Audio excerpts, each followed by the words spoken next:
I'm Casey with Casey's Paint Shop. I am here at the World's Fair with SADA and BASF. We're going to go over with you guys the correct procedures to go into the paint booth. So everybody thinks it's just jump in and pull the trigger and you're done. It's all about the prep. It really is. You hear people say painting's the easy part, and as far as doing things correctly, it really is. It's the lead up, making sure your color matches, the prep's done right, everything's wiped down, tacked off, right paint suit, clean, right gun. It all comes into play to get a nice, really good finish on what you're doing. So we're here today with these gentlemen to make sure that we kind of explain that to you and hopefully give you enough knowledge so you can move forward and do the same thing. You gonna start? Yes. All right, cool. So what we're doing is we have this raw bumper cover from Toyota, and the idea with what we have happening here is since it's raw, dealing with raw plastic, the preparation is a lot more intense. So earlier an RM product called 902 is a raw plastic cleaner. So we wiped it really, really well with 902. Followed by that, we took 855, which is the RM Shark Bite. It's a combination of basically a cutting material as well as a gray Scotch-Brite. So you damp that up really well, you scuff it real thoroughly, wash it with soap and water, and then we do 902 again. So whenever they produce these parts, these plastic parts, there is mold release agents and there's things that happen to them that we have to get off if we want to make sure that we have a really good warrantable paint job that we're going to do on this thing. So after we do the 902, we get all the mold release agent off of it, we do the scuffing, we 902 again. We want to make sure that we wash it. So our process is 902, spray it really well, wipe it till you don't feel any more resistance. You want to make sure that that panel is super clean. Shark Bite with water. After that, we're going to take really fresh water with soap in it and mitt, rinse it really well, let it dry, 902 again. Let that dry for about 20 minutes because it will absorb some of that 902 material. After that, we're going to put it in the booth, and you can actually see Casey right now, he actually has a pump sprayer, and in this is a product called RM910. It used to be 909. It's a water-based cleaner. So what he'll do is he'll spray this on pretty liberally, and he uses this at his shop now for all his restorations, and there's several cleaners that RM has. Specifically when you're dealing with plastic, you don't want to use something with an incorrect flash point, because if you create static, you actually can have a fire. When you were with your paint company, tell us about kind of some of that stuff, because it's a big deal. It's a safety issue. Oh, it absolutely is. And in fact, I was a victim of it where I was wiping off some fiberglass with the wrong wax and grease remover, and the flash point was, it arced when I came down and hit the panel, and all of a sudden I smelled hair burning, right? And it was all the hair off my arm was gone because the whole panel flashed. And it was just not using the right product for the substrate that I was trying to wipe down. Yeah, it's a real thing, and that's why, with whatever paint line you're using, you really want to follow these recommendations. When you're dealing with fiberglass, when you're dealing with raw plastic that's going to produce some of this static charge, you have to use something that's very safe. Yeah. So we know right now we kind of have two really great things going on. We're super clean solvent-wise, we did our 902, and then we got it really good and scuffed and ready for our sealer. But prior to that, we want to make sure this plastic is perfect. So this 910 water-based cleaner is going to do a great job getting off any fingerprints or sweat marks, maybe any dry water residue from our rinsing process. After that's done, even though it's an anti-static to an extent, it's not a full anti-static. So you have a couple options there. In the RM line, there's a product called 903, which he will use here momentarily when he's done. Essentially, it's a really, really refined alcohol-based product. So what it's going to do is you're going to wet the rag down, really, really saturate it. And as you wipe your part, it'll evaporate as you're tracking. So as you move, it starts disappearing. And the idea is for that to really eliminate all of that leftover static. Now, I know that Kristen's a big fan, and I am too, of these anti-stat guns. There's a couple of them out in the market. They all have their high points, low points, what have you. Have you guys had, you guys go into a lot of shops working for SADA. Are you seeing the stat guns be more prevalent, with where you guys are? I am. In fact, the brand Stat Gun, the one that we're going to use in here, I'm seeing more and more. The biggest contributors, one, plastic, SMC fiberglass is all naturally has static, but airflow and friction. So you're in a booth that's a downdraft booth that's flowing air over plastic, as well as the friction of tacking it off and waxing, greasing it. You're building up a static in there. So using a product that is like an isopropanol alcohol type of wipe down solution will start killing that static, Right. but only to a point, right? It's going to build up, it's going to continue to build as it's just sitting in the booth. So using the stat guns, I've actually seen really, really good results with them. Yeah, I agree with that totally, and I think there's an interesting thing we kind of found with that, and metal can take a charge as well, and Sure.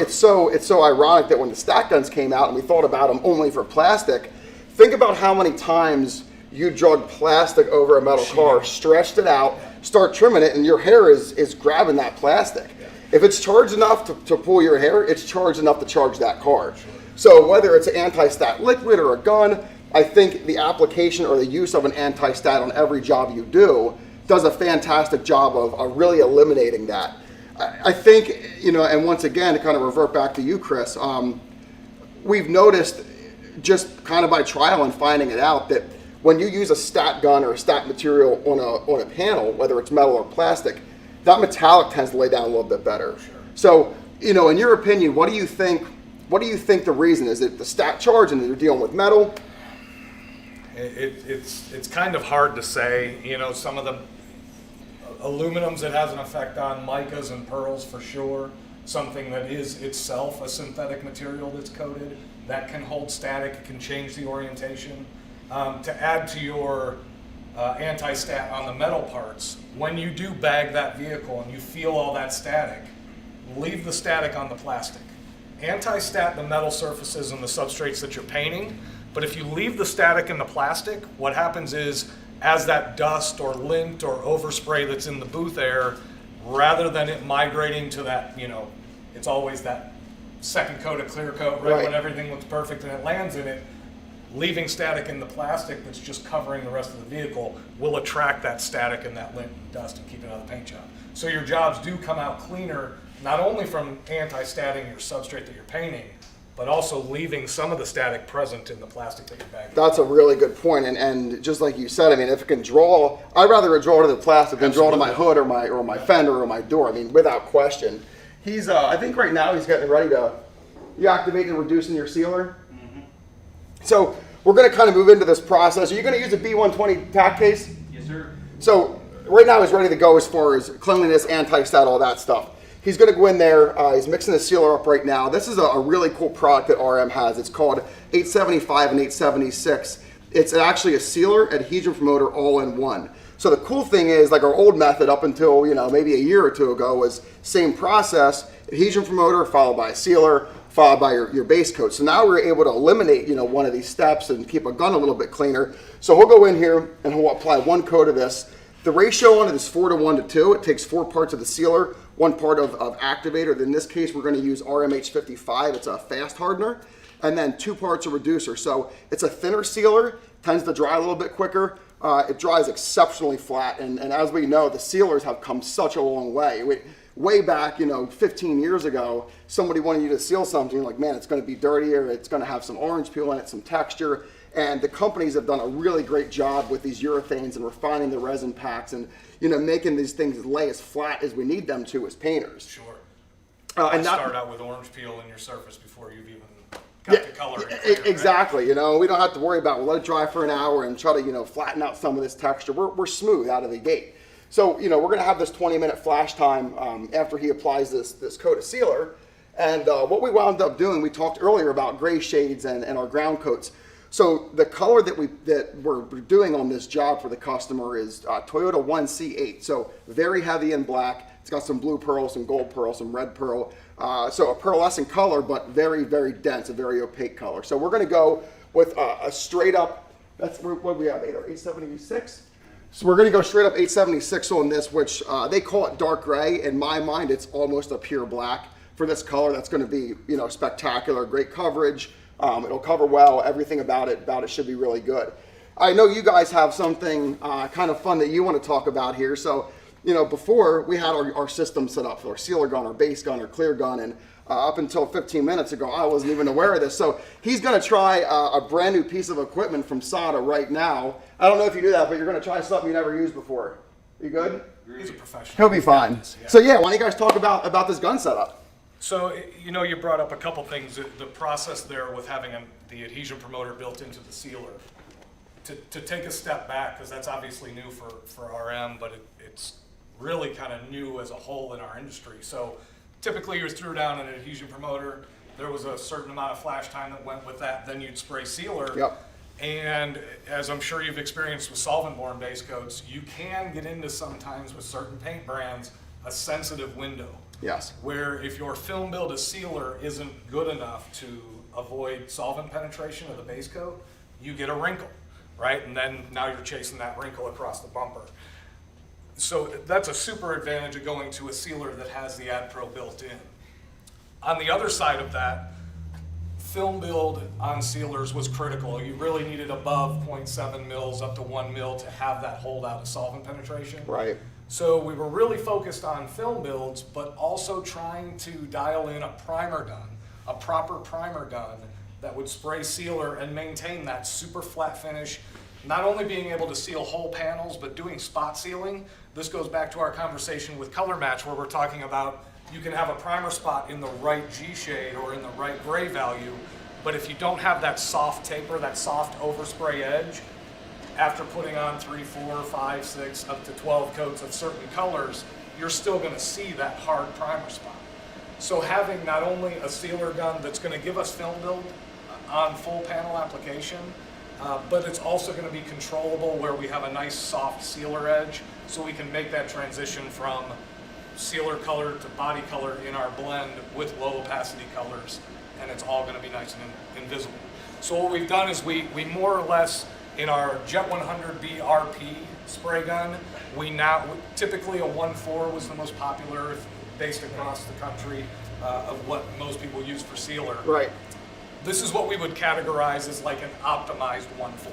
Okay. So though the 1.4 is still a fantastic option for a lot of sealer that's out there, this one just takes it that little bit further in finer atomization, smoother finishes, easy to spot seal, helps that sealer flash off fast while maintaining your film builds.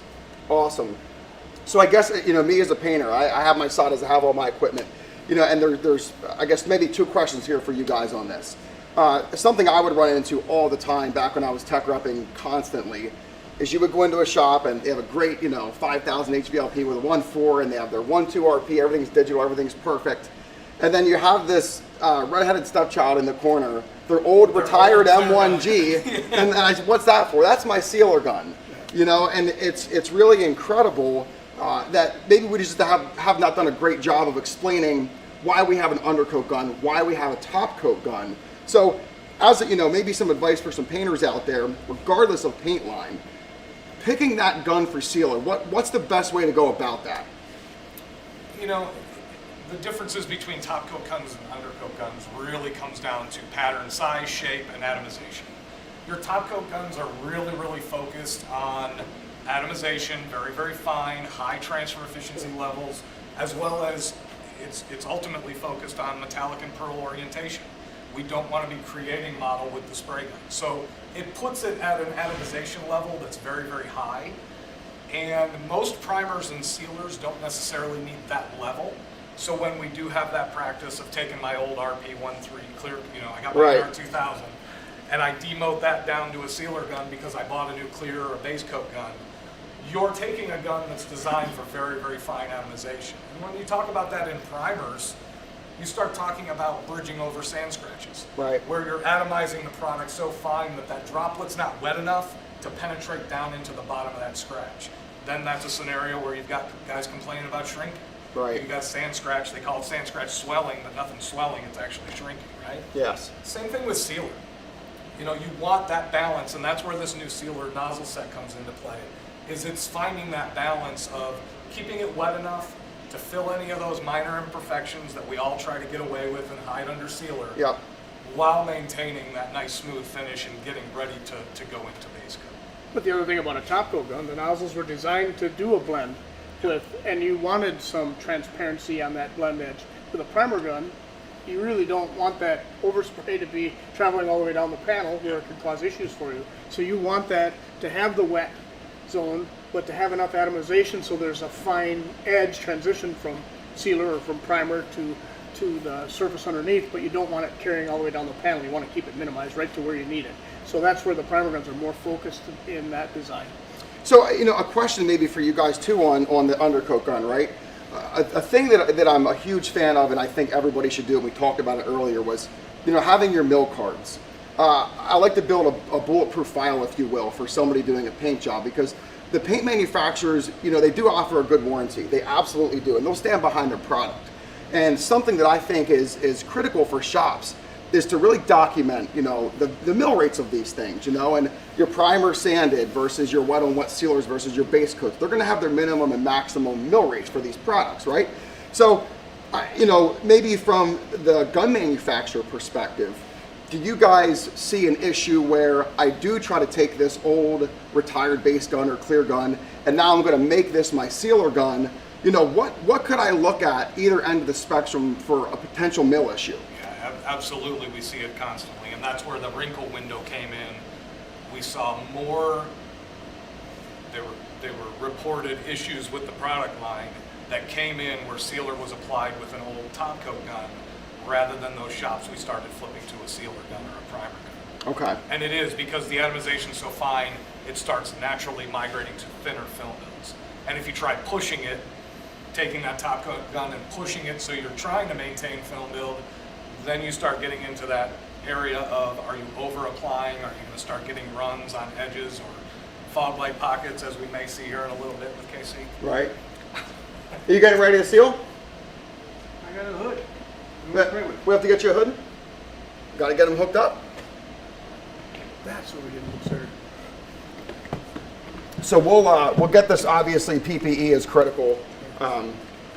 Here, let's get you hooked up. Had it done, been done. Yeah.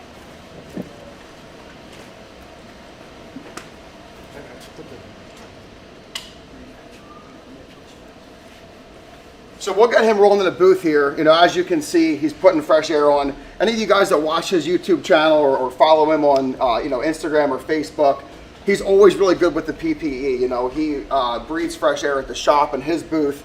You know, and some of the stuff that he's breathing in or could be breathing in if he wasn't going this route is dangerous. You know, we have our epoxies.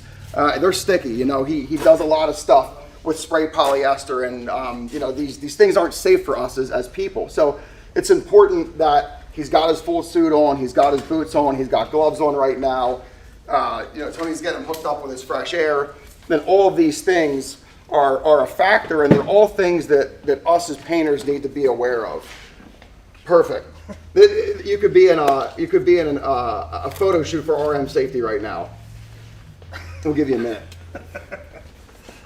So Tony, you know, he's got this stuff on right now. This question comes up all the time. I have a SATA hood and I have my belt. Can I run a whip hose or can I not run a whip hose?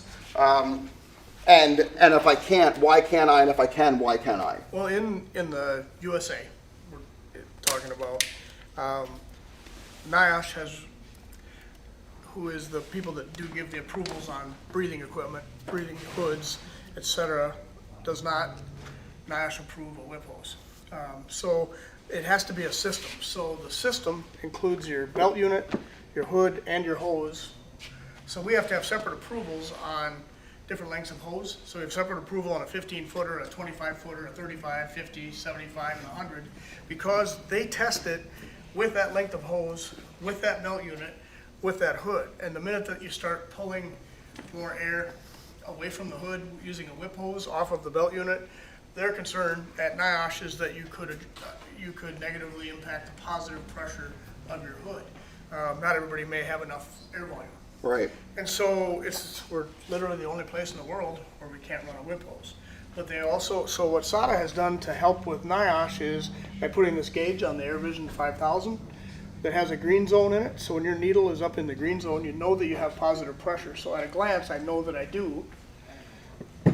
But with that being said, they still won't allow us to have a whip hose here in the U.S. legally. So on this regulator, Tony, so we're gonna have basically zero. We have no air coming in, Right. and then we're gonna have this green where we're in our green zone. Right. What's happening here where we're hitting too much pressure, and so what happens with that? Overpressure, more than anything, is a waste of air volume. It can be limited in a shop. Secondly, overpressure can be more of a comfort level, so that you don't have the air drying your eyes, blowing in your eyes, etc. So you want it to be comfortable. But what's nice about the AirVision 5000 is this thing only uses from 6 to, let's say, 12 CFM. So in most cases, That's low. if we run an average, I would say it's at 10. But definitely it'll run as low as 6 CFM depending on your comfort level that you want to have. Yeah, I think, it's one of those things where we try to be diligent about this and explaining why these things, are here for us and why we need to use them. And, I'm as guilty as everybody else. When I got in this business, I had a half-mask respirator, and sometimes I wore gloves and sometimes I did it, and I'd wear a t-shirt, and I thought that was okay. And luckily, at a younger age, in my early 20s, I learned that this probably wasn't something I should be doing, and I got adapted into the fresh air, and I got adapted into wearing a paint suit. And looking at kind of the way the industry is going now, especially with our waterborne coatings, Right. Our body is water, and while this water base is spectacular for the environment, I think that there is a misconception because we look at house paint and we don't look at it as a dangerous thing. Right. And now we're looking at these automotive paints that are water based, Right. and our body's water, and maybe guys got a little lax on that. Well, So I think what is important to note is obviously then water will absorb through your skin and mix with the fluids in your eyes, with the fluid, your body fluids. Right. Much easier than solvent ever did. Right. And so it's more important than ever, although it doesn't have the strong odors.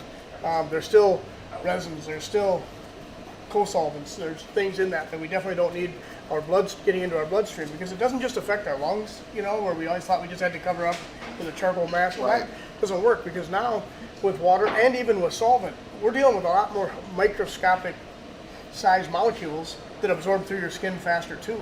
So today more than ever, we need to keep ourselves covered up with paint suits, which we'll talk about when we're waiting for sealer to dry. You need to keep yourself covered up, keep your eyes, keep your face, keep your hair, everything covered, because it all absorbs. And now it doesn't just affect, once it's absorbed, it doesn't just affect your lungs, it affects your whole circulatory system, your respiratory system, your nervous system, all of that, and your liver has to filter all that out of your Right. blood. We don't need that extra stress on our body. So we have things available that make it perfectly safe, but we have to use that, and we have to be smart about it. yeah, and I think that sometimes because we're healthy, most of us are, we don't think about it. Oh, I'm fine, and there's not going to be an issue here, and that's a scary road to travel. Well, I was invincible when I was a young painter and Right. working, in my previous life to SADA. And so today, because of that, I take a Advair discus inhaler and a pill called Accolade every day so that I'm not so sensitized, so I can walk in a shop and do what I do, and it doesn't bother me like it did. Had I been smarter about that younger. And that's down to the thing, none of us, even you walking in the booth to shoot a spray out card, Right. cover up. It doesn't mean don't go in and hold your breath Right. and paint the spray out card. My face is exposed. I'm exposed. My Everything eyes is- are exposed. Cover up. And on the, I guess, other side of things, the marketing side of things, if you're a shop that's marketing to customers, you want to appear professional. Right.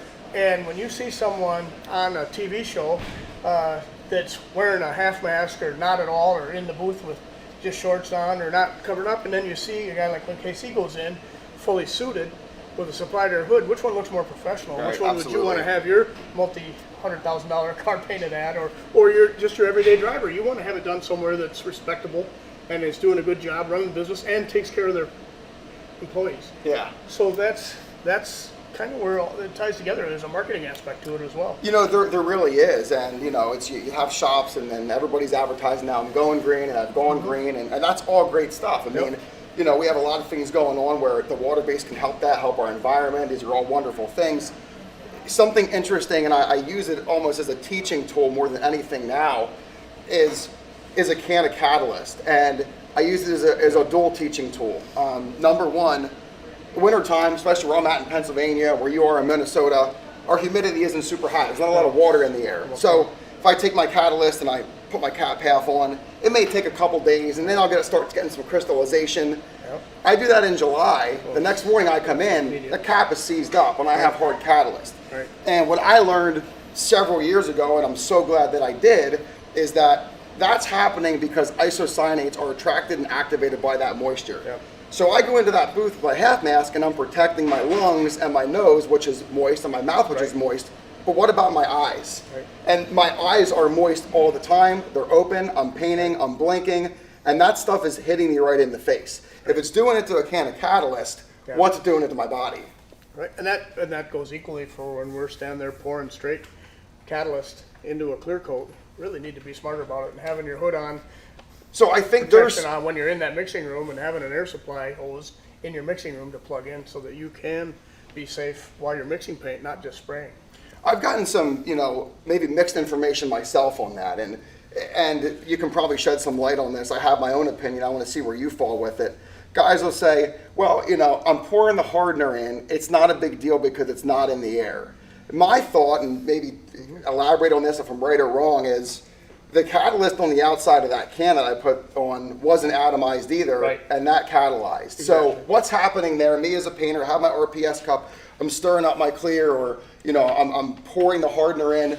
What's happening during that process to me that I'm dealing with? Well, it's still, there's an evaporation, obviously, with the lid's off. And you're inhaling, and if you're pouring, it's open in the air, and you're getting those fumes that are coming up out of that can as you're pouring. You're getting those fumes. If you don't have a respirator on you, obviously you can smell that being added. So if you're inhaling that, it may not necessarily be the atomized work that's getting in your lungs,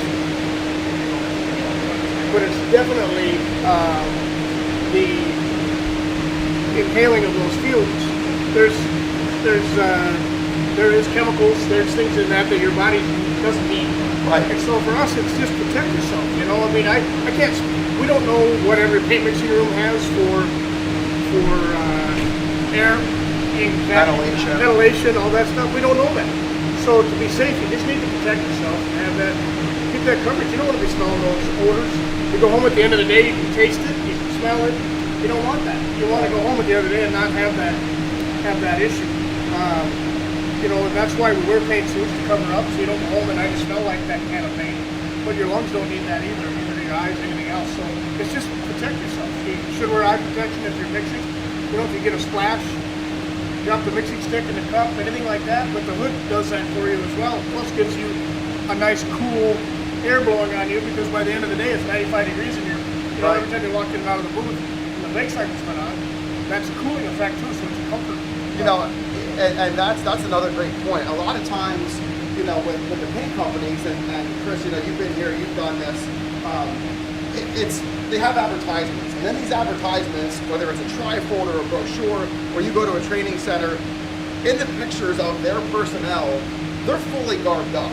And I can say, speaking as a person that was a tech rep for a lot of years and worked, under BASF, they're very particular about that. And they want you to be protected. They want you to have gloves. They want you to have goggles. They want you to have a mask on it. They want you to do all these things.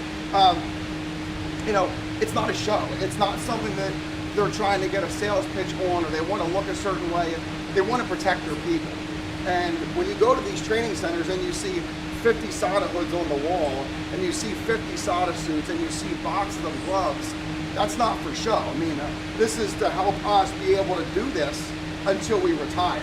This isn't something where, they want to keep us around for a long time. They want to keep us using and buying paint. Right. And our health is important, right? So, a question I get all the time is, I have a half mask. Where can I use this half mask, and where can I not use the half mask? For me, it shouldn't be in the paint booth. I think for people in the welding shop that have a great shield or a nice hood, that auto tints and everything they need it to do, wear it under there. If you're breathing those kind of gases and things, that's a great place to wear a half mask. If you want to have air supplied half mask for, sanding, it certainly gives you some clean air and things like that. But having the half mask in the paint booth is not what we would feel is the 100% correct way. It certainly helps. It's certainly better than having just a charcoal mask. We're still getting a source of air that's coming into that mask that's giving you clean air for your lungs because it's being pulled from outside the paint booth. But if you're going to have paint spraying in that booth, you still have your issues with your eyes. Yes, you can wear hoods, and we have hoods on our paint suits. Yes, you can have goggles or glasses. The best case is just keep your complete self covered up. Right.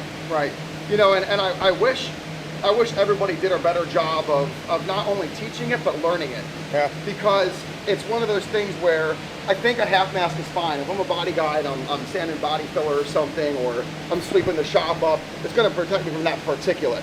And I think the thing that is so important is that half mask cannot protect you from isocyanates. No. It doesn't have the ability to do it. And there's a reason why when you look at OSHA regulations, they require fresh air. This isn't something that got fabricated. Yeah. And when you're talking half mask, because we make an air supplied half mask. I'm talking about disposable style. But if you're just talking about a charcoal respirator, right. there is, with a disposable charcoal respirator, there is no one says on their website, hey, go ahead and use this with isocyanates. They all say, do not. That's the deal. Well, and ISOs are the easiest thing to point out. I think it's a universal thing through most paint companies is clears, sealers. They contain isocyanates to a certain level, catalyzed base coat. But it doesn't stop there, right? That's just what we're always talking about. But even uncatalyzed base, there's plenty of chemicals. Any liquid coating that you're being exposed to, whether it's a wax or grease remover or anything, your skin on your body is the biggest organ. It's going to do the most absorption of those chemicals. Back in the day, I used to have the motto of I'd rather be a good liver than have one. Right. Since then, I've changed my tune on that because I understand PPE and we can be in this business a long, long time. It shouldn't be the chemicals taking their wear and tear on your body that's slowing you down. It should purely just be with age. You should be able to stay in this business in a paint booth. You talk to any old painter, mentors that I had throughout my early career, and it was always the guys that were always referencing, man, I need to get out of the paint booth before it kills me. That shouldn't be in our vocabulary. You shouldn't be exposed inside the paint booth, especially when there's companies like us that have this stuff. There's no reason to. You can protect yourself fairly easy with minimal investment. Yeah. I mean, you guys hit the nail on the head right there, and not all fresh air is created equal. It just isn't, and it can go from just the comfort of it to, how is this thing actually functioning? And I learned a trick a couple years ago from Jim Kavadik, and I personally never knew this. If you take certain manufacturers' fresh air hoods and you pop the hood off and look up inside that visor, there can be overspray in there. And if there's overspray inside of your fresh air hood, you really got to question how much fresh air am I getting and how much of this overspray am I absorbing? So for a guy that's never looked inside of a certain helmet and saw that, what's your guys' thoughts on basically what's going on there? It's not having a solid cape and a solid seal around your chin and neck. I'm a facial hair guy, so I totally prefer fresh air just for that safety. But having that cape, having that anti-static cape around that helmet, Velcroed in front, the helmet's down, it's secure underneath your neck. The problem is though most of those are positive, they're positive air pressure respirators, so there's more air going into those helmets than even our helmet than you can take in one breath. That's what keeps that positive air flowing out of it, keeps the overspray out. The issue is with some of those other helmets, the way they seal around you or the lack thereof of sealing or not having that cape is they pull that overspray in. The air venting out of the one part of the helmet is pulling air in the other part of the helmet, and that's where you're getting that overspray on the inside of your lenses. Interesting. So, well, he got the sealer on. We probably have, I would guess, around 15 more minutes for this thing to mat out. Yep. You guys have some stuff out here, and we hit on the helmet a little bit. Maybe if you guys could take some time here and talk about, the way the belt apparatus works, the way the heater and cooler are, and the paint suit. Well, I think before we can have breathing air or safe breathing air, we also have to have clean air. And so that's a big part of this is having a filtration system that's going to give me the air that I can trust that's coming in from outside the spray booth, so coming from my compressed air, going through this filter and into my booth. Now, this filter system is going to give me two things. It's going to give me clean air for breathing. Now I have breathable air quality, so my spray paint jobs are much cleaner because I'm not blowing oil and sludge and contaminants, rust particles, all the debris that's coming through the airlines. We don't use a desiccant media in this, so I don't have bits of silica that are fracturing and breaking off and coming into the booth, because when you look at a desiccant media filter, The last stage is the desiccant, and when you get that wet, it swells, fractures, breaks, and all those particles blow through your hose, come right into your paint job, and you'll be looking at a paint job wondering, where am I getting these pinholes? And then you magnify that, and you look and they're tiny little white specks, or little shiny specks. That's all broken down silica. That's a contaminant that just messed up my paint job. So SADA took a little different route with that, and they went with this filtration system that cleans the air all the way down to 0.01 microns. So 10 times finer than majority of the filters that are out there. But it has a front stage filter that has an automatic water drain valve, so you're not having to go over to the wall and drain it. Yeah. So the drain valve on the bottom of that gives you automatic drain. So it comes with a clear plastic hose that we either run like in a full graded booth. Like this one, you can run that hose down below the filter matting, so that under the pit. So you're not blowing. But secondly, quite honestly, it shouldn't be in the booth. So like you'll see in this booth, there's just regulators in here. We put the filtration outside the booth, and we plumb in so that we keep all of that oil and debris completely away from our paint area. It goes through a big water cyclone device in the first stage that rotates that air, and as that rotates the air, it throws those large particles to the outside where they auto drain. Then it goes through inside 5 micron sintered bronze element that has a huge surface area, and that collects on the outside all of the debris. So like once every 6 months, I hand screw the canister off, hand screw a nut off the bottom, and I clean that sintered bronze element with thinner and with a nylon brush, and I blow it dry from the inside out and put it back in once every 6 months. So then we go to the second stage where we have our microfine filter element that's down to 0.01 microns, and that collects on the inside. So many times people will pull this cover off and think, oh, my filter still looks clean. Well, it's all on the inside. If it's oily and dirty on the outside, you really have a mess. You're too late. Yeah. So that's replaced in a waterborne shop once every 6 months. Okay. If we're in a solvent shop, you can go a year with it. Because solvent is a little more lenient, and that's it mixes with the thinner and everything else. So, but then we go the magic stage, I guess that you call it, is this end is our carbon filter. So if we're going to spray waterborne, we don't want even oil in even the vapor form. So this eliminates oil all the way down to the vapor form. So that part is nice for giving us absolutely clean air. Plus now I have good clean breathing air because the carbon removes odors. It removes everything down to like 0.005.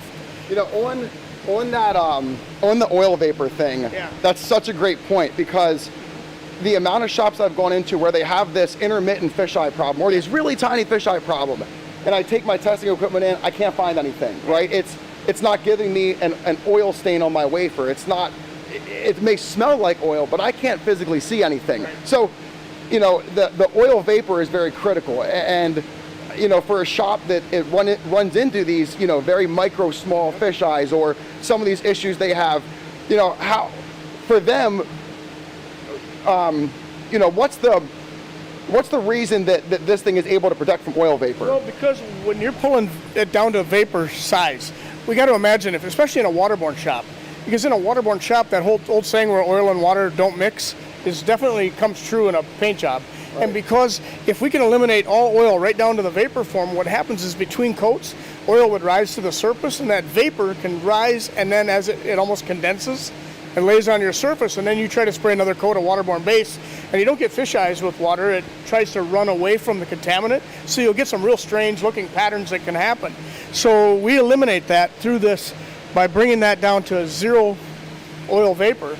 So we have clean air for breathing. But what also is important is the spraying side. Now, if I'm just going to spray solvent, I could live with just the first 2 stages. And many times that's what we have. We have a 2-stage filter out there. If I'm going to breathe that air, then I need to have a belt unit like this that has a carbon filter inside of it, so my breathing air is clean. And this is different than the old one, right? Yeah, this is unique. If I can have you hold this. Sure. So in this one, the carbon unit is just built inside. So this pulls out. It's a sintered porous carbon filter. So it lasts for 3 months, and you replace it. When you push this back in, you just have to press till that O-ring seals on the inside and put this back on. So it's that simple to change that. Once every 3 months, you change one carbon filter. Now, if I have more than one painter in my shop, then it doesn't make sense to change 4 of those when I could just change one of these. Or if I have more than 2 painters in my shop, then we just run a belt unit like this. No carbon. No carbon, because we've got the carbon here. So now we have this belt unit, and on this particular model of our 5000, what's nice is you can adjust this. I can rotate that, turn that, so wherever way I want my hose coming out up my back, or I want the hose aimed maybe more to the floor, or I want it aimed up higher to go straight out, or I can aim that whatever way I want. Very And convenient. these just slide on or off your belt. So you can put your belt on, so it's easier to clip, where you don't have the weight hanging on it, so it's not swinging around. And then these just slide on. So the same belt works with either carbon or without carbon. So that part's nice. So then we have the belt. Now your hood. Chris mentioned a couple things about the hood that's really important, and it's comfort, number one. But you need visibility and comfort, and you need to be able to hear what's going on around you. So SADA has lowered the decibels of this thing down to like 64 decibels. So it's incredibly quiet. So if I've got to hear, things that are going on around me, I can still hear. But more importantly, they widened the field of vision with this to 220 degrees, so it has a real wide field of vision. And we've been talking a lot about static today. I that's- did not know this about the and this, shield. So this is what's cool. So the SADA shields, what's nice about it is we only have one layer. So we don't have a hard plastic lens or a glass lens that gets scratched or dirty and you're looking through debris. I have one layer. So as this is on here, but what also is important is this layer is thin, it's easy to see through, you don't get glare, but it's also treated with an anti-static treatment because I don't want the overspray coming towards me as a painter, I want it going away. The other thing is the cape on this is lined with, there's tiny pinstripes in this, is carbon fiber sewn into the cape, and carbon fiber is permanently anti-static. It doesn't wash off when you wash this cape.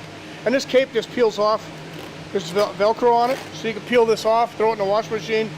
You just align the SADA logo in the front of it and stick it back on. So it's really that simple, but that doesn't wash off. Plus all of the insides, the plastic portions of this are all anti-static. Anti-static treatment is infused right into the plastic. And then Chris mentioned this part, and this is the hygienic insert. So this piece, when it gets dirty, you can replace it. But this is a piece that fits then under your chin, and it helps to keep paint out, but it keeps pressure in, and it allows you. These hoods are what we call a loose-fitting hood in NIOSH. So we got an approval as a loose-fitting, positive pressure hood. So now you'll have air comes out all the way around the face instead of being drawn in. So like he mentioned, when I breathe out, I'm not sucking air in from another portion because it's completely positive pressure. So that part of it is nice. And then we have these sweatbands on these hoods. So these sweatbands pops right off, and you just put them back on, they bend, and when they fit that curve on the headband, then they don't come off. So we have these for comfort, and they just added, now all the hoods that come out have a new comfort liner for the rear of the head where the knob is. Is that something, if you have the hood, didn't have this, you can order it? You can just get these. They come in a 3-pack. Nice. And so those are nice to have that for just comfort. So the hood's fully adjustable for dimensions as well as for height. So you can adjust that to fit each individual's head. So super comfortable. We mentioned the gauge on there so you know you're in a green zone, you have enough air. A comfortable belt, but we also wanted to add a couple of features. In the past, we've always had air warmers for the old AirVision 2000, but with this one we added the AirVision 5000. We also added an air cooler. So what's nice about this, you're in a bake booth and it's hot all day long. You're in there and you just want to have some degree of comfort. This plugs into your belt unit. You just wear it on the opposite hip of the other one, and you plug your hood into this. And you've got an adjustment knob on the bottom of this, and it'll take whatever air temp's coming out of your airlines, and you can lower it by as much as 60 degrees Fahrenheit. So you can give yourself nice air conditioning, That's awesome. So that part is awesome. But where we also have an issue is where I live in Minnesota, maybe even where you live in the winter, and we've got people that are using their compressors, maybe pulling air from outside when it's cold out, or you're running refrigerant dryers. Sometimes that can be irritating to a painter, having a refrigerated air all day long, and it becomes too cool for their breathing and they get too dry. Yeah. So we have the option of adding an air warmer. So now we can take that refrigerated air that may be very cold, and you can warm it up by up to 60 degrees. So we have both options that mount, and they just snap onto that belt unit right on the opposite side. So we have some great options. We also have, anti-static breathing hoses that are odorless. They don't allow anything to wick through from the outside in, so no contamination can get in. There's a liner inside that doesn't allow that, plus a secondary liner that's actually like a canvas cord that wraps around that, so that if you run over it, you can't shut your air off on a breathing hose. Or you get it caught in the grate a little bit and pull on it, you'll still be able to breathe. You know, so they've done a lot of things with this to have a proper breathing hose that's anti-static and odor-free. You know, so those are great benefits, but I think what we really need to look at when we talk again about filtration, as painters today with water, we need more air volume than we've ever needed. Right. HVLP spray guns with 15 CFM, a hood with 10. We're going to show when they're done base coating this thing later, we're going to use an air blower. And if you're going to be blowing air on that to dry it, you need that to be clean, oil-free. You don't want to be blowing contaminants onto your surface and then hope for good results. So this filter that we have here, our 400 series, is a 129.6 CFM filter. And so for 4 painters, That's a lot. you can run it off of one filter and Right. run your whole paint shop. The 200 series that we have has the same filter media, but the 200 series filter is a 70 CFM unit. So if I've got a 15 horse compressor that only makes 60 CFM, I can use that 200 series filter, get the same filtration. It's just a lower CFM unit, and it's about 28% less money. So there's some savings that you can do there, but both of them give you breathing air quality for breathing and painting. Awesome. Yeah. So we can see now he actually started to base coat this thing, and like I said, he's spraying the Onyx HD, the Onyx water. Chris, you were in there. What were you helping him with out in there? Well, we were just talking about the sealer. He got a little piece of dust. Okay. Even after all the prep we do, right, you still get that little piece of dust in there. We were talking about our normal process, or what Casey and I would consider our normal process Right. for denibbing that out. Okay. Do you nib it out in the sealer? Do you throw your first coat of base coat on and then go in with some, 600, 800, depending on how bad it is, to nib it out? Yeah, so for this 875, 876 Ad Pro sealer is what it's called. It dries pretty quick. So in about 20 minutes, you're not at a hard film, but you're pretty stable. So if you want to take that 600 and give a little bit of love there, knock it down, it's totally cool. Okay. The nice thing about this sealer is there's so many times where you prepped it like you said, everything looks great, but now I have it gouged and I see it. Great aspect of this is I can put a second coat on, now treat it almost like a thicker filling sealer, give it a quick bake or let it dry for an hour, go back in there, hit it real good, go back to my base So coat. if you see something as you're putting that first coat on, I can add a second. give it a flash time, Give it a and then flash, put the second coat on. Okay. So that, that's a really great thing about this. Like we said, he's spraying the Onyx right now, and the Onyx paint that Casey uses, made by RM, is a really interesting product. And the thing that's cool about it is it's actually a urethane hybrid system. So if you see an Onyx bank, and we're going to look at one shortly, we're going to see the mixing process. It's a bunch of half-liter and full-liter toners that are standard old mixing style with an agitating lid, but it doesn't become water until you make it water. And the really great thing about that is when you have these concentrated urethanes, I can convert them to a solvent. And for shops that are in really high humidity areas, but they're also strangle-held by a VOC, they don't have to worry about a high humidity day because they can convert to a solvent. So for Casey's shop out in Texas, believe it or not, a lot of people think that Texas is hot and dry all the time. It's not the case. I've gone in that shop in the mornings and the floor is soaking wet. The great part about what he's doing is he can spray water or he can spray solvent. And for him, it's 2 clicks of the button, convert to solvent, pick my color. Now I change my additives and I'm a solvent-borne base coat. So it's pretty much the only line that exists that you're able to do this waterborne to solvent-borne conversion. And a couple cool things about it are, if you're going to do something like a cut-in, you're able to take your toner load and put it into a clear coat and now have a simulated single stage for inside parts use. The other thing you can do to cut your cycle time way down is take a transparent sealer, able to put toner load inside of that, a coat and a half or 2 coats. I have full coverage of maybe an underhood cover and a semi-gloss or satin sheen, and I'm fully protected. So it's very versatile as far as that goes. I know we had earlier talked about viscosity, and all the paint lines have a certain viscosity they want you to be at. Onyx has done really well as far as not focusing so much on viscosity, but more old school style reduction. So in this event, we're basically reduced at 70%. So the Onyx line has the ability to tailor your waters to either speed it up or slow it down based on humidity. So for this, we use what they call hydro-based 002 normal, and what that's doing is that's converting the toners to an actual water base. After that, we pick our reducer called Hydro Mix, HBO20 or HBO40, and that's our reduction water. The cool thing about this is I like to compare it to orange juice. So if I go to the store, I can buy a gallon of orange juice. A lot of it's water, there's some orange juice in there. I can buy a can of concentrate, and I can load it up with water. So with Onyx, your toner use is very minimum, because since they're so highly concentrated, they're about 15 times stronger than a standard toner. So if I look at a quart of Onyx ready to spray, only about 20% of that is actually toner. So it goes a long way. Great coverage, great dry time. We can see here now, you know, my personal favorite air remover, there's a lot of them out there. The ones I don't like are the ones that come with the metal wafer that I have to soak in lacquer thinner and then try to bend them back in. So why don't you guys tell us a little bit about the SADA air mover? Well, what I guess the important thing is we've had an air mover, air dryer called a dry jet for years. About 5 years ago, SADA reintroduced and came out with the Dry Jet 2. And the Dry Jet 2's advantages are, you'll notice on the front of it, it's got a shaped cone that you can turn.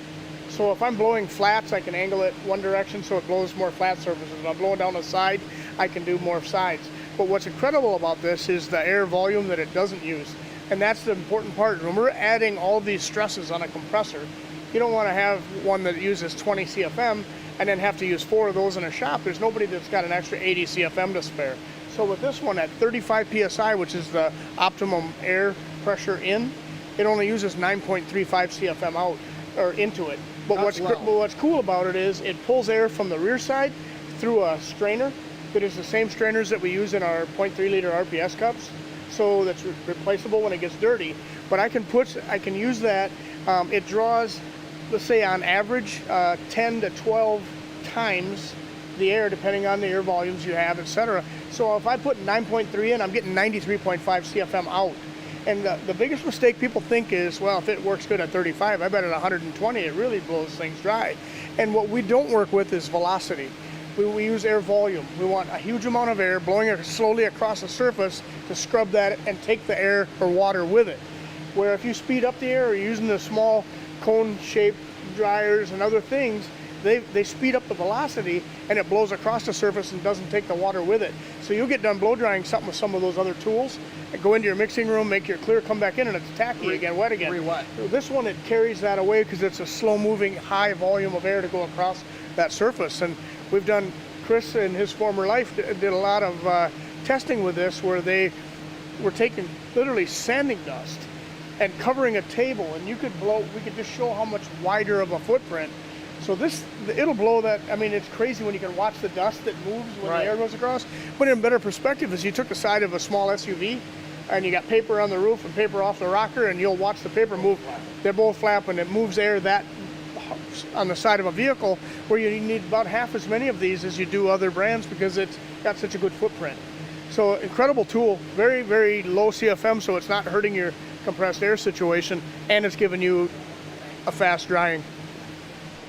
So yeah, right now this is a great thing he's doing. He does this all the time, and I think most of our painters that are our A+ painters are doing this.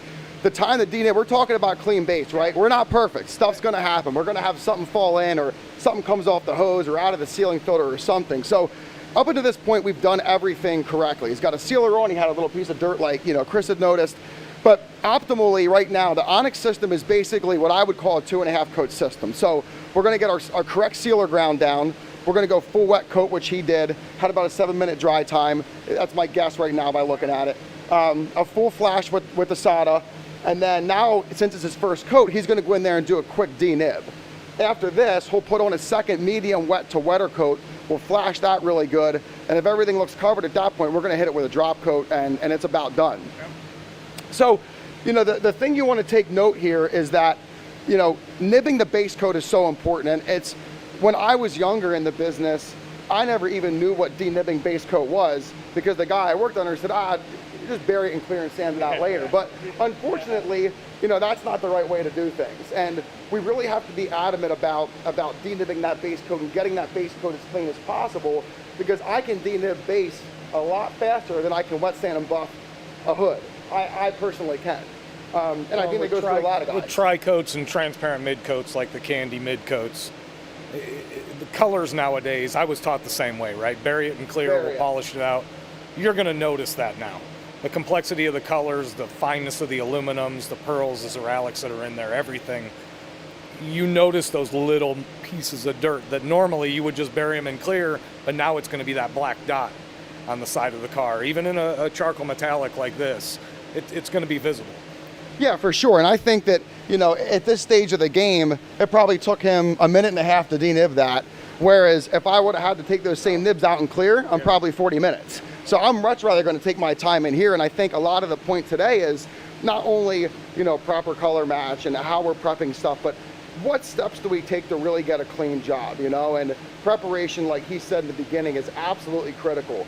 Secondly, which Tony hit on, and I think it's maybe not understood enough, maybe not explained enough by us, but so many dirty paint jobs come from a poor version of this.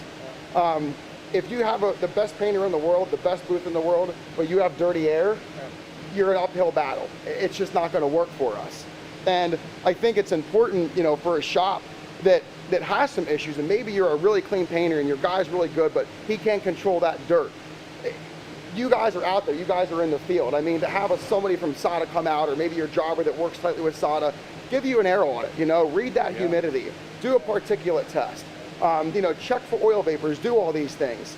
It all starts with the compressor, right? So if our compressor isn't maintained, it's trickled down, it's gonna hyper accelerate in here.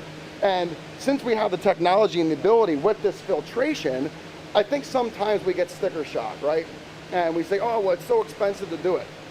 If I look at the cost of getting the right air versus the cost of redoing the side of a car, I'm going to go through this all day long. So, when you guys are out in the field, what are some of the common things you see in a shop as far as air, or as far as some of the things that cause them problems that they could learn from us today? Well, and I think I heard Tony say it before, and I apologize if I'm going to repeat this, but it's good information either way. What I ran into, and one, I'll start this by saying we've got reps coast to coast across this country, and all of them are outfitted with portable 3-stage filter systems. So if you're in a shop, you're struggling with filtration, we can easily have one of our reps come in, bring their portable filter stand, plug your air into it, and then everything on the other side of that filter is SADA clean. The things that I see in my previous life and still currently with SADA and Dan-Am is going into shops that have recently converted to water, and I know Tony mentioned it, I heard the oil vapor issue, but look at compressors nowadays, right? If you're shopping for a new compressor, are you going to be looking at a piston style compressor, or are you going to a rotary scroll or a screw compressor? Most guys are leaning towards screw compressors, which put more oil vapor downline, and when we walk in and we're doing our cell sheet on the 3-stage filter, we try to explain that to them, and they're like, yeah, but I don't need the third leg, that's just strictly for breathing. And that mentality needs to go away. We need to kill that thought process in this business, because it's not necessarily just for breathing. Yes, that's a happy side effect of it, and that's where it began. But now, the more customers that you're switching to waterborne from solvent, oil vapor removal from the airlines is critical. And we still run into it. Fish eyes are one of the most difficult things to diagnose in a shop, Absolutely. right? It can come from anywhere. It could be the changing of the winds, and the fast food restaurant down the street is now coming in and sucking in your stacks. So we've seen all kinds of causes, from lotions to deodorants to shampoo. You can't imagine. So having a good filter where you know the air inside your pipes and what's coming out of your spray gun, what's coming out of your dry jet 2, what you're utilizing with a stat gun or any other tool that you're plugging in inside the booth, having that confidence, knowing that air is as clean as it could possibly be. It's critical. Yeah, and Tony brought up something before we went live here today, and it's such an obvious thing, but maybe it's not so obvious. The air that we're breathing, if it's clean enough for me to breathe, it's clean enough for me to blow across this panel, And if you think about that, if it's grade D, I can breathe it in, it's safe for me to breathe. It's the best thing I could possibly use to dehydrate my base coat. There's just nothing that's even going to compare to it. Sure. Right? So he's drying the second coat, and it's actually a little cool here right now, but it's drying quite well. Just for reference, he's using, and I want to talk quick about the gun and the air, well not quick, but about the gun and the air pressure. So that's a 5500 with a 1.4, and the Onyx 1.40. Okay, so I'll let you guys elaborate on that. With the Onyx system, it really likes a 1.4. It just loves it.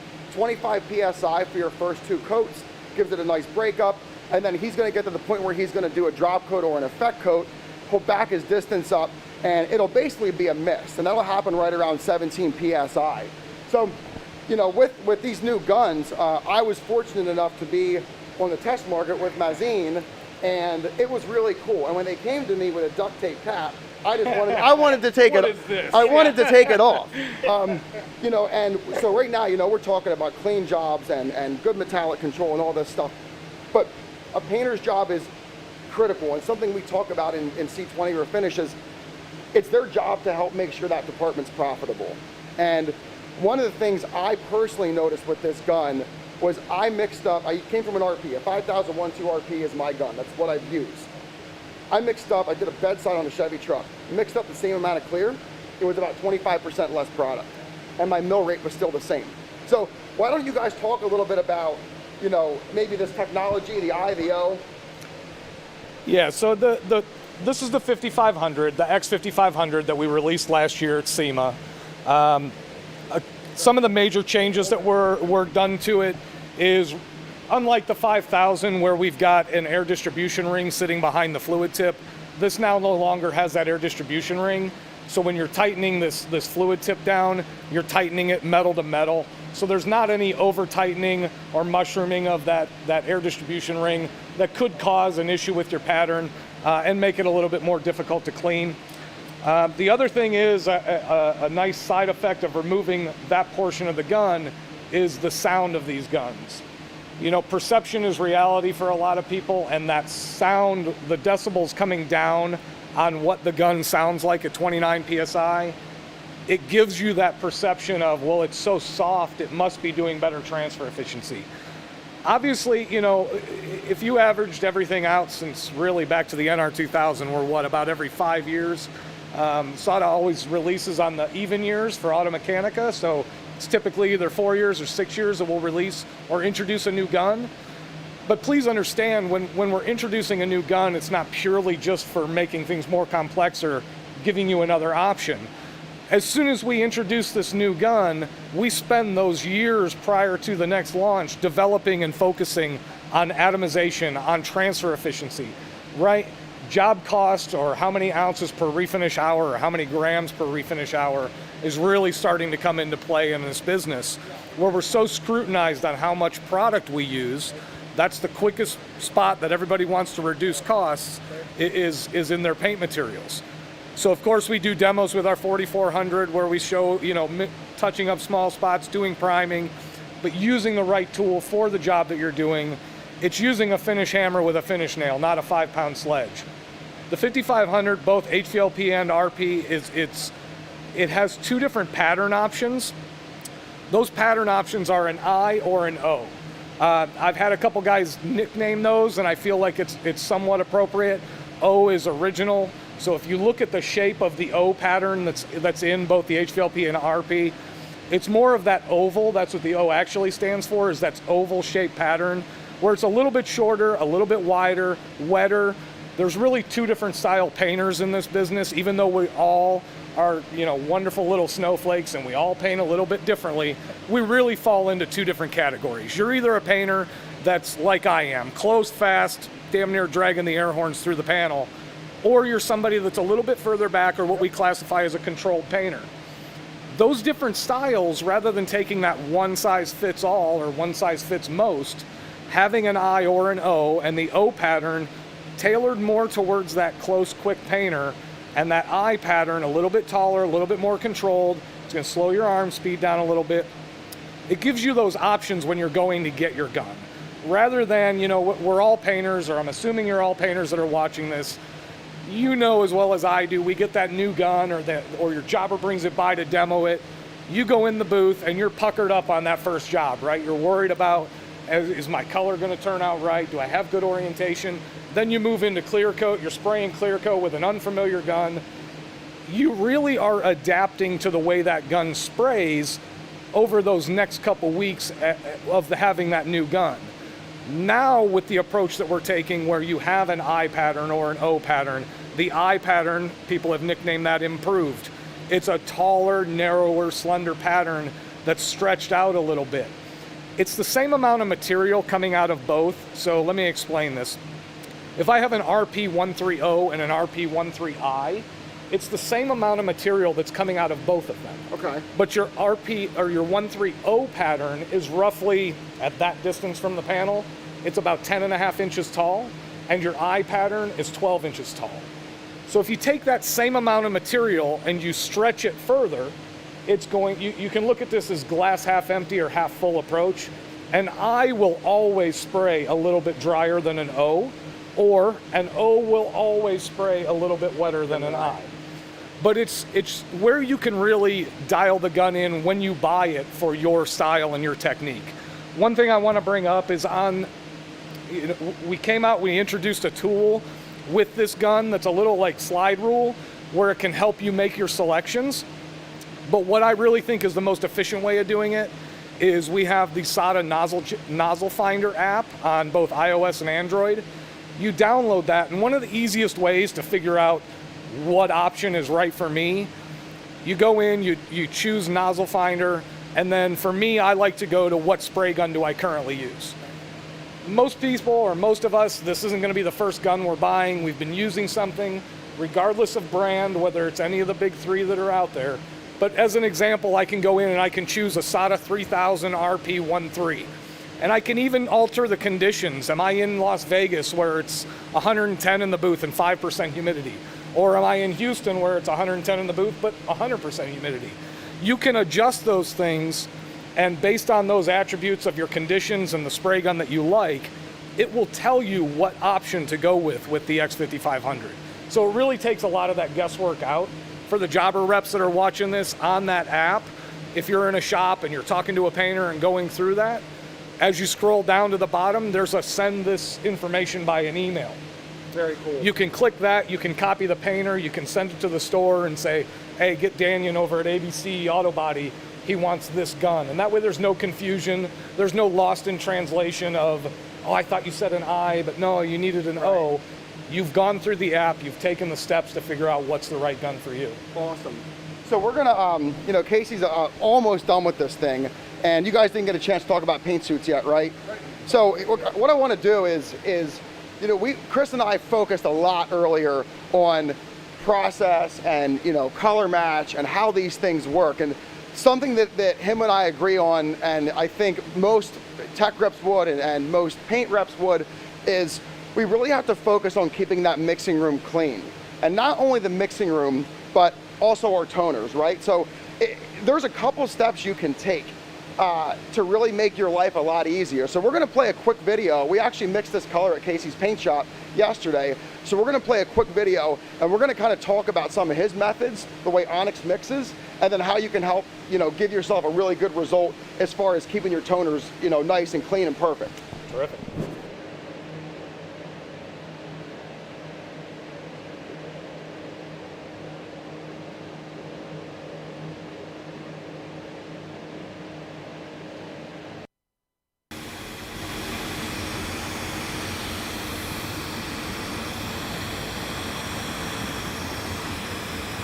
Comfortable with a 130 for clear? You prefer a 1.2? Onyx, like we had talked about, he's very familiar. He's been using this for about 4 or 5 years now.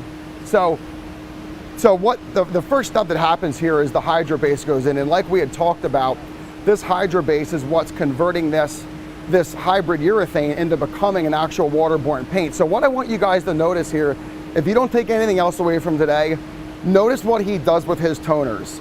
And it doesn't matter what paint line you're spraying, everybody's got some form of a dosing lid. So as soon as he gets done pouring this toner, you're gonna see him take his paper towel and he's gonna clean this really good. And I can tell you that this isn't something that he's just doing for show. This is something he does all the time. And the reason this is so important is as these base coats dry on the lid and they get gummy or they get hard, a lot of times you can create an air gap. And if you create an air gap, like Chris and I had talked about earlier today, that could really set your toners off balance. So, you know, it's one of those things where it should be an SOP, it should be standard practice, that what we do is we mix these toners and we keep these toners really clean, and you know, it'll make your life so much better if you do a great job maintaining all those. I'm going back.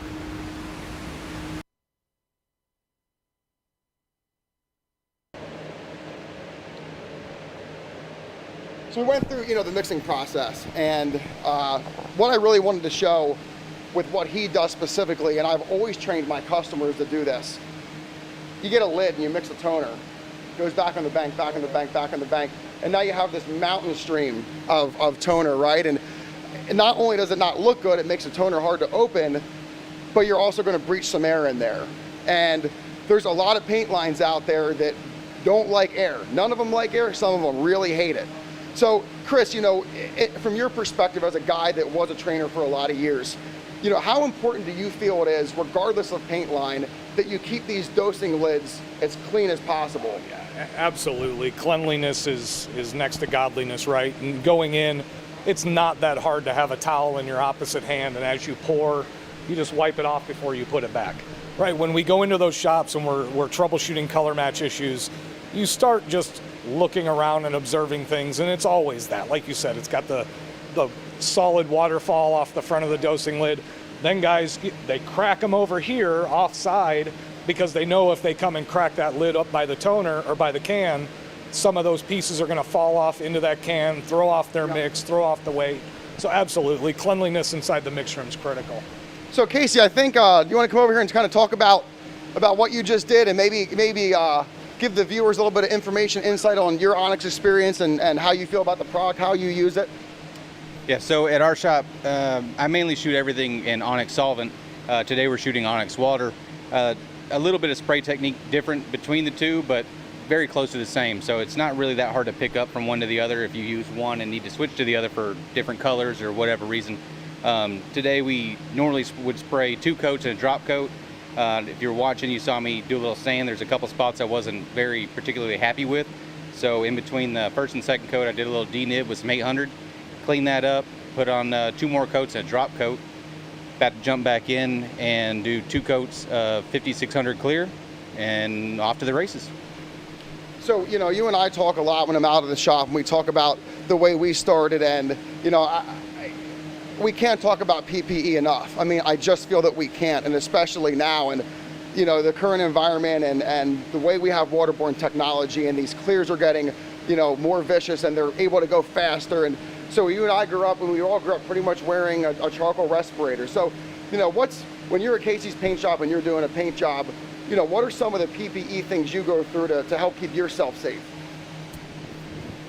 Mainly it's prep of everything. So not only the cars, but of myself. So I always wear gloves, always wear a paint suit, got my fresh air hood on at all times. It depends on how crazy I get with it. Sometimes I tape my cuffs up, and it really is about as clean as you can keep the environment that you're spraying in, the better job that you'll have on what the job you're doing, essentially. So every little step that you take just ensures the outcome, I guess, is what I'm looking for. So, you know, down to clean air, good air hoses, make sure your air hoses aren't breaking down, you know, fresh air, you're covered, make sure your booth is covered, make sure you're not, you know, got some guy on the outside of your booth spraying or sanding and then you're pulling stuff in. So yeah, blowing stuff around, it really is like, it's all in the prep, and I don't want anybody to think I'm discrediting any painter by any means, but if it's not done correctly up to that point, it doesn't matter what you do or how good you paint, you'll never get the outcome you're looking for.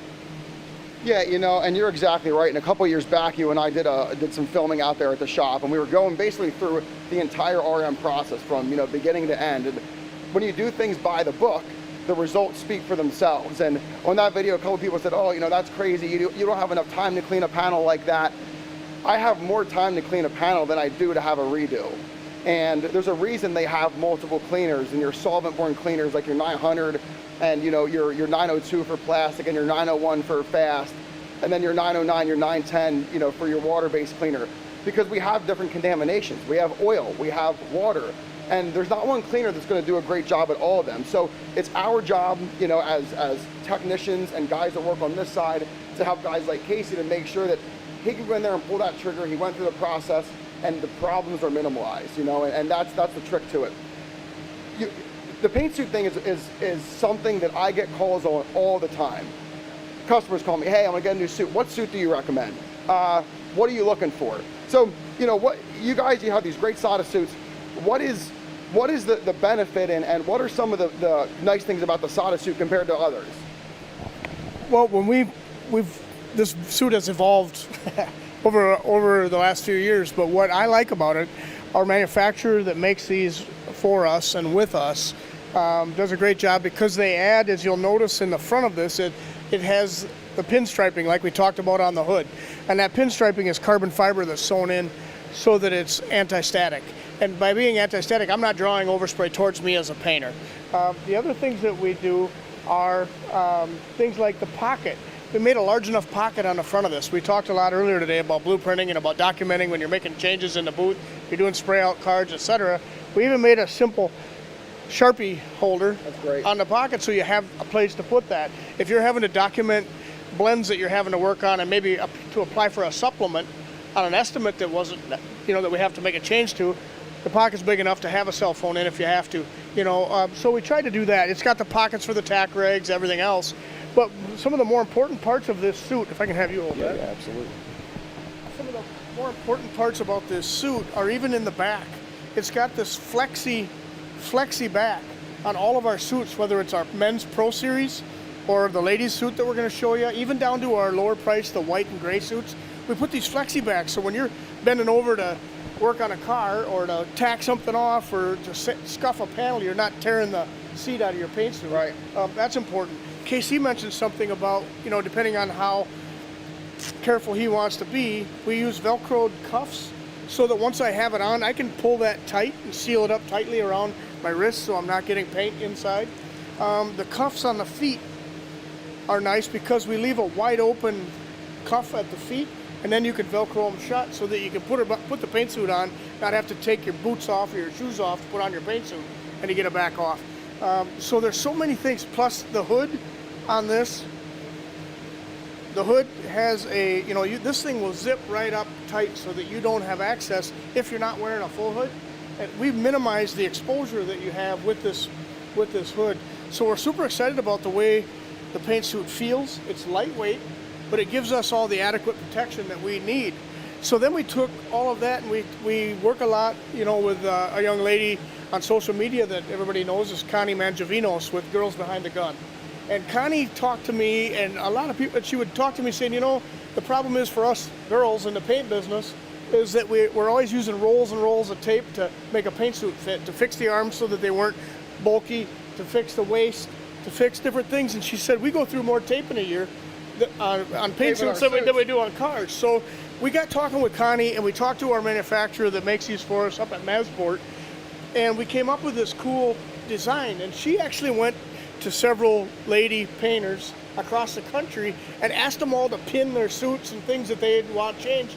We took all that information and gave it to our manufacturer so they could make paint suits that actually fit ladies. So we now have this ladies edition Pro Series suit, so it has all the benefits that the men's do, plus it fits. And it fits them with it. So no more tape was the big marketing thing when we unveiled it at SEMA that year, is Connie said, no more tape, girls. And that really resonated. So they're great fitting suits, they look nice. The whole thing, again, it's got the flexi back, it has the Girls Behind the Gun logo on the back of the suit. It also has her Goddess Behind the Gun logo on the sleeve. So it's a cool looking suit, but it's functional. It absolutely was made to fit and to be used by lady painters. So we're excited about it. We're the only ones that have one. Very cool. Yeah, so we talked earlier about, you know, when we were talking about color, 1 in 225 women are color deficient, 1 in 12 men. And it does feel so great that there are women getting into this and becoming painters. And not only are they doing it, they're excelling. You know, they're really doing well, and their social media presence is great. And, you know, it's a breath of fresh air to see that, because I think that everybody wins. So he's about done here. You're getting ready to clear, right, Casey? You getting ready to clear? So he's going to put on an RM clear coat called DC 5600. It's a high solids production clear. Air dries in 60 to 90 minutes depending on hardener selection. So as we tie this thing up here today, we're going to come back tomorrow and do the QC. So he'll get it all finished up tonight. It'll probably be clean. He doesn't get dirt in his paint job, so no one's going to have to buff it. And we'll see you guys tomorrow for the QC.